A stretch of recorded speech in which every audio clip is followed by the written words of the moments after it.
শেষ বাঁশিটা যখন বাজল, স্টেডিয়ামটা স্তব্ধ হয়ে গেল।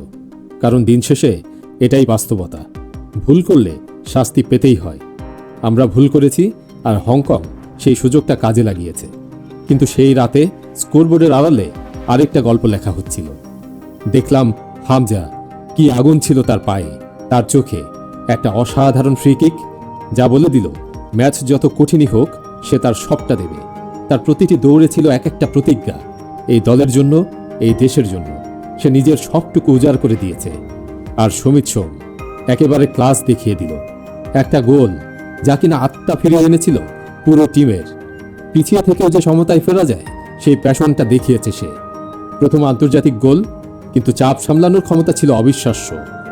বদলি হিসেবে নামলো জায়ান, আর সে প্রমাণ করে দিল আমি এই লেভেলের জন্যই তৈরি। তার গতি, স্কিল, ফুটবলকে প্রতি মুহূর্তে বদলে দেওয়ার ক্ষমতা রাখে এই ছেলে।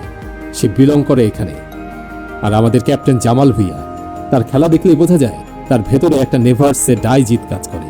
পিছিয়ে পড়লেও তার চোখে মুখে ছিল হার না মানার জেদ, আর দলকে টেনে নিয়ে যাওয়ার স্পিরিট। মোরসালিন, সে চুপচাপ নিজের কাজটা করে গেছে।